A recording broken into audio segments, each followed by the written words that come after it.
Tilapia আমি খাই না, তাহলে জ্যান্ত পোনাই দেন, দুটো দেন, বড় বড়ই তো আছে।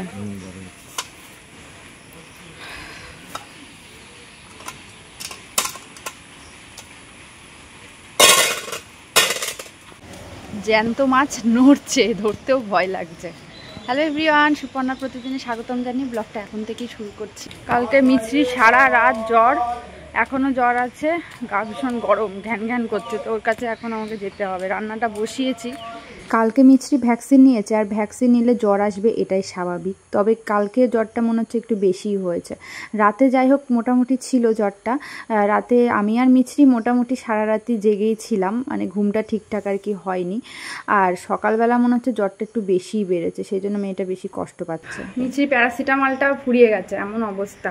কালকে রাতে ছিল যেটুকু খাওয়ানো হয়েছে, এবার আমি ভাবছি মনে হয় আজকে জ্বরটা কমে যাবে, কারণ এর আগে ওকে যখন ভ্যাকসিন দেওয়া হয়েছে পরের দিন জ্বরটা কমে যায়, মানে সারাটা রাত জ্বরটা থাকে গায়ে, পরের দিন সকাল থেকে জ্বর নেমে যায়। তো আমি ওর জন্য ভাবলাম, অত গুরুত্ব দিইনি যে কালকে তাহলে প্যারাসিটামল আনা যাবে সেরকম প্রয়োজন হলে। তো এখন আবার মিছরির বাবা গেল প্যারাসিটামলটা আনতে, কারণ ভীষণ জ্বর এসছে, পুরো গা মাথা সব গরম হয়ে রয়েছে। না, আমার গা গরম হয়ে গেছে ওর গায়ের গরমে। বুঝেছো মা? ঠিক হয়ে যাবে, ওষুধটা এনে দেবে, গপু ভাইকে বলি ঠিক হয়ে যাবে, গপু ভাইকে বলো তোমাকে ঠিক করে দেবে। হ্যাঁ মা? সারা রাত কালকে কষ্ট পেয়েছে জ্বরে। এবার রাত্রিবেলা তো বারবার করে ওষুধ খাওয়ানো যায় না, প্যারাসিটামল তো 6 ঘন্টা পর পরই খাওয়ানো হয়। এবার সন্ধ্যের দিকে একবার খাইয়েছি, আর রাতেও একবার খাইয়েছি শোয়ার সময়, কিন্তু মানে রাতে যখন খাইয়েছি প্যারাসিটামলটা ওই ওষুধটাই কাজই করেনি, মানে জ্বরটা নামেইনি, যেমন জ্বর ছিল ওরকমই রয়ে গেছে, জ্বরটা নামেনি। এরকমই হয় ভ্যাকসিনে জ্বর দিলে, আমি জ্বর হলে এর আগেও দেখেছি যে জ্বর নামে না, ওষুধ খেলেও জ্বর নামে না।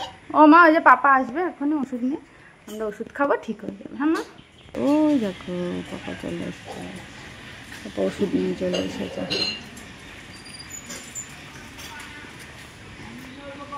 চলো আমরা ওষুধ খেয়ে নিই। মিছরিকে এমনি ওষুধ দিলেও একদম খাবে না, সেই জন্য ওকে সবসময় না একটু দুধের সাথে ওষুধ মিশিয়ে খাইয়ে দিই। দুধটা দিলে খাই, এমনি যদি ওষুধ দিই মুখ থেকে সব ফেলে দেয়। তো সেভাবে আর কি ওকে ওষুধটা খাওয়াবো এখন। আর আজকে সকালবেলা থেকেই মিছরি যেহেতু শরীর খারাপ, সেহেতু আমার বুঝতেই পারছো রুটিনটা একদমই অন্যরকম হয়ে যাবে, মানে সব কিছু দেরি হয়ে যাবে, যেহেতু রান্নাটা এদিকে বসিয়েছি। যাই হোক, ওকে ওষুধটা খাইয়ে দিয়ে আসলাম, খাইয়ে দিয়ে ওর পাপার কাছে দিলাম। যতক্ষণ ওর পাপা থাকবে ততক্ষণ পাপার কাছে থাকবে, তারপর আবার আমার শ্বশুরমশাইয়ের কাছে দিয়ে যাবে ওর পাপা। ততক্ষণ আমাকে রান্নাটা তাড়াতাড়ি কমপ্লিট করতে হবে, তো আমি খুব তাড়াতাড়ি রান্নাটা কমপ্লিট করার চেষ্টা করছি। তো একটু দুধ ছিল, দুধটা দিয়ে একটু ছানা করে আর কি পনির করব, তো সেই জন্য বাবার জন্য দেখো পনির কোফতা করব আর কি, তো গোল গোল করে নিচ্ছি। আর জানি না কেমন হবে, এটা আমি আজকে ফার্স্ট টাইম ট্রাই করছি আর কি। তো পনিরগুলো গোল করে নিয়ে ভেজে নিচ্ছি। আর আমাদের জন্য তো মাছ রাখলাম, দেখতেই পেলে। আজকে আবার যেহেতু বাড়ির উপর থেকে মাছ নিয়েছি, মাছ তো কাটা নেই, মাছটা কাটতে হবে, আর এটাই হয়েছে মুশকিল, কারণ আজকে এমনিতেই আমার দেরি হয়ে গেছে, বেলা হয়ে গেছে, আর এখন মাছ কাটতে গেলে আরও বেলা হয়ে যাবে। তো যাই হোক, দুটো মাছ নিয়েছি, কাটতে তো একটু টাইম লাগবে। আর মাছগুলো এত স্লিপ করছে না, যেহেতু কাছে ছাই নেই, ছাই দিয়ে কাটলে দেখবে স্লিপ করে না অতটা, হাতটা পিছলায় না। তো যাই হোক, কাটতে জন্য টাইম লেগে গেল, বারবার করে স্লিপ করে যাচ্ছে। তো মিছরি খুবই ঘ্যান ঘ্যান করছে আজকে, মানে আজকে কিছুতেই ও দাদুর কাছে থাকতে চাইছে না, আমার কাছে আসতে চাইছে, কিন্তু আমি কি করব, আমার তো এখন কিছু করার নেই। মানে এগুলো না করতে পারলে তো, রান্নাটা না কমপ্লিট করতে পারলে তো আর কে করবে বলো রান্নাটা। এই জন্য আমাকে মানে কানে আঙুল চাপা দিয়ে আর কি রান্নাবান্না কাজকর্মগুলো কমপ্লিট করে নিতে হচ্ছে। তো এদিকে আবার মাছ কেটেছি বলে এখানটা না ধুলেই নয়, ধুতেই হবে, কারণ মাছের আঁশগুলো চারিদিকে ছিটিয়ে গেছে। আর আঁশের গন্ধে হচ্ছে আমার শ্বশুরমশাইয়ের সমস্যা হয়, যেহেতু উনি নিরামিষ খায়, তো মাছের আঁশটে গন্ধ না সহ্য হয় না আর কি। সেই জন্য আগে আমি এই কাজটা করে নিলাম, তারপর রান্নার ওদিকটা যাবো, আগেই কলপাটটা ধুয়ে দিই। ওই দিকটা করতে গিয়ে এই যে আমার তেল গরম হয়ে একদম কড়াই পুড়ে গেছে, তো মাছগুলো দিয়ে দিই। কড়াইটা একদম আজকে পুড়ে গেল।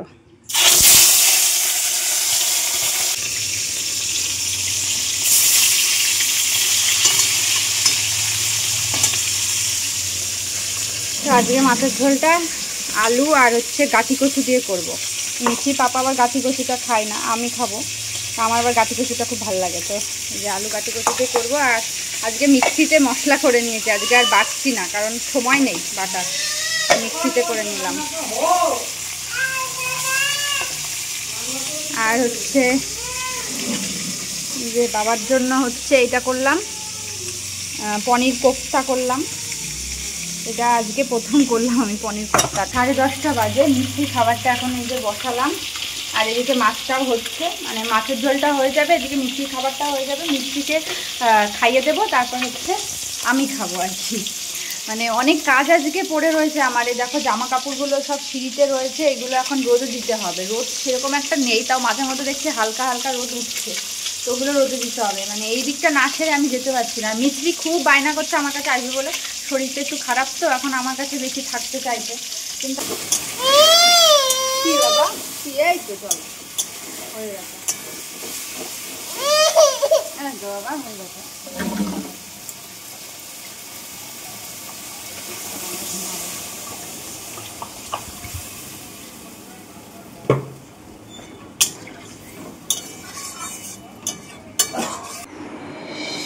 গপু ভাই দেখা মা খাও খাও করে আসি।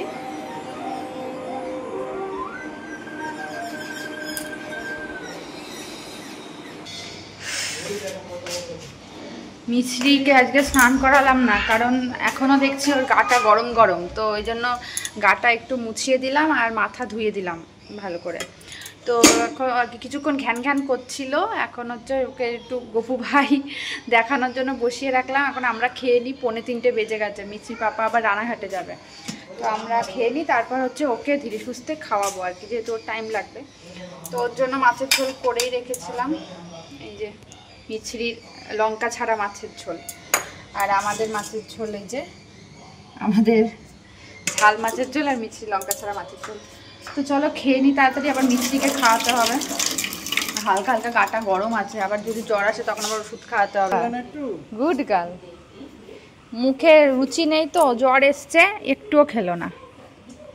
ভালো লাগছে না খেতে মা? হ্যাঁ বিস্কুট নিয়ে আসবা তো, কিছু ভালো লাগছে না খেতে।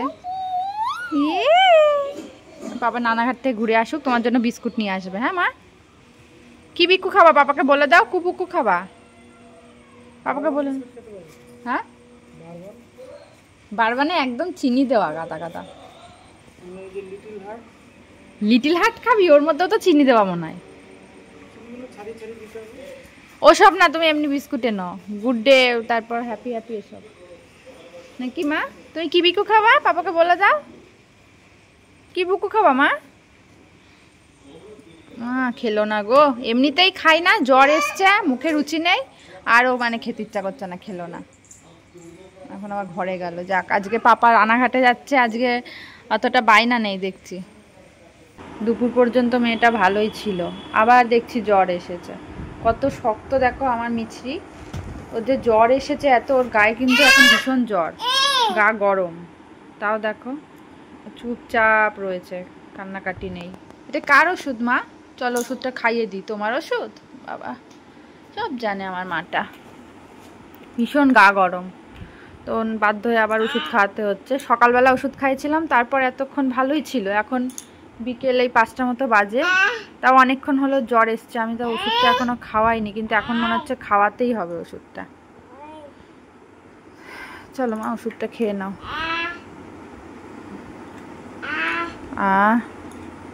আমার মেয়েটা অনেক শক্ত, দেখেছো মিছরি অনেক স্ট্রং। হ্যাঁ এটা কে এনেছে? এ নাও পাপা তোমার জন্য কেক এনেছে, তুমি কিছু খাচ্ছ না, আস্তে আস্তে পড়ে যাবে। এই যে পাপা কেক এনেছে, আচ্ছা আমি দিচ্ছি, বসো এখানে বসো, আমি দিচ্ছি। মিছরি আজকে সারাদিন সেরকম কিচ্ছু খাইনি, ওর বাবা রানাঘাটে গেছিলো, তাই যে সুগার অ্যান্ড স্পাইস থেকে একটু কেক এনেছে। দাঁড়াও দিচ্ছি মা। কত যে খাবা তুমি, দেখি দেখি আবার লজ্জা পাচ্ছে দেখি। হ্যাঁ একটুখানি কেক খেয়ে সারা মুখে লেগে গেছে। বিকু খাও মা, একটু বিকু খাও না, বিকু খাও। বুঝছো কিচ্ছু খেতে চাইছে না, ওর পাপা বিস্কুট এনে দিয়েছে ওর জন্য, সেটাও খাবে না, কিচ্ছু খেতে চাইছে না। একবার কেক নিল মুখে, আর খাচ্ছে না। নাও মা একটু বিকু খাও। কি খাবা মা তাহলে? হ্যাঁ কি খাবা, কি খাবা মা, কি খাবা? বুক্কু তো, এটাই তো বুক্কু, খাও। মুখে বলছে বুক্কু খাবে, এদিকে খাচ্ছে না। যাও এই যে এই যাবে। Tata tata. মিছরি ওর পিসির বাড়িতে গেল দাদুর সাথে। তো গায়ে এখন জ্বরটা নেই, খেতে তো চাইছে না, একটুখানি দুধ খাইয়ে দিলাম তো গেল, চলে আসবে হয়তো আর একটু পরেই। তা আমি ভাবছি এই সুযোগে একটু রুটি করে নিই, রাতের রুটিটা করে নিই। রাতে রুটি করব, বাবা খাবে আর আমি খাবো, আমরা দুজন রুটি খাবো। আর মিচি পাপা তো ভাত খাবে। তো ও থাকলে তো করতে দেয় না, খুব ডিস্টার্ব করে। তো যখন গেছে তখন আমি ভাবছি কি একটু রুটিটা করে নিই রাতের জন্য। আর এই যে আমার ঘরের অবস্থা এই দেখতেই পাচ্ছ, ঘরটাও তাহলে গুছিয়ে নিই। ওখানে অনেক জামা কাপড় রয়েছে, জামা কাপড়গুলো গোছাতে হবে। আজকে সারাদিনে জামা কাপড় গোছানোর টাইমই পাইনি। বাচ্চার শরীর খারাপ থাকলে বাচ্চার মায়ের সারাটা দিন কতটা এলোমেলো হয়ে যায় বুঝতেই পারছো। আর বিশেষ করে যাদের সবটা একা হাতে সামলাতে হয় আমার মতো, তাদের পক্ষে তো ভীষণই কঠিন হয়ে যায় দিনটা।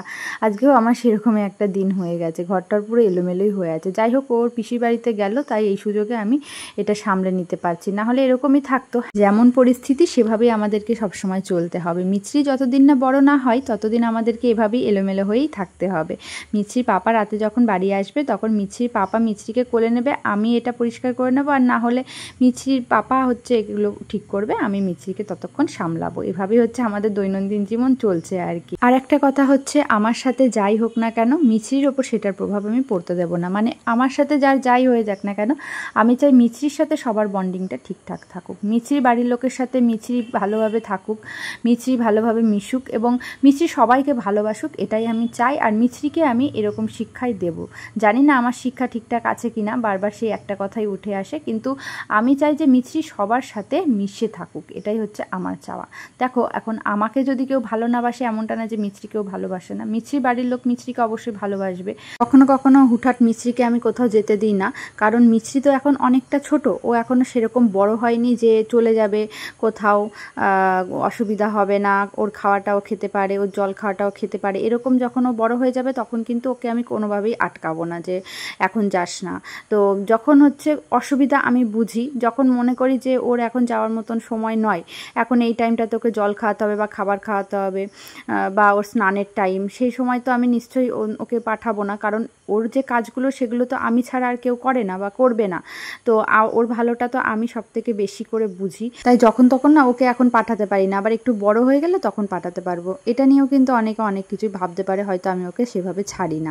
রাত্রিবেলা ঘুমালে আর উঠতে ইচ্ছা করে না, যে ফ্যান বন্ধ করব কি ফ্যান কমাবো এইসব মাথায় আর থাকে না। তো এই যে ফ্যানের হাওয়ায় কালকে এতটা ঠান্ডা লাগছিল, যে কারণে গলাটা ভীষণ ব্যথা হয়েছে, ঠান্ডা লেগে গেছে। আমাদের তো যেমন তেমন মিছরি ঠান্ডা লেগেছে, এটাই হচ্ছে মুশকিল। ঠান্ডা লেগে গেলে খাবেও না ও, আর ওকে ওষুধ খাওয়ানো খুব কষ্টকর। মামা টাটা করো, মামা টাটা করো, টাটা টাটা টাটা করো, টাটা। তুমি এখন কাজে ব্যস্ত, মিছরি এখন কাজে খুব ব্যস্ত, তাই তোমাদেরকে টাটা দিতে পারলো না। যাই হোক, চলো ব্লগটা এখানে শেষ করছি। আজকে সারাটা দিন মিছরিকে নিয়ে ভীষণ হয়রানি হয়েছে, সারাদিন খাইনি ঠিক করে, এটা নিয়ে ভীষণ হয়রানি। যাই হোক, শরীরটা সুস্থ হলে আবার ঠিকঠাক হয়ে যাবে আর কি, সব দিন তো সমান যায় না। তো চলো, কালকে আবার দেখা হচ্ছে।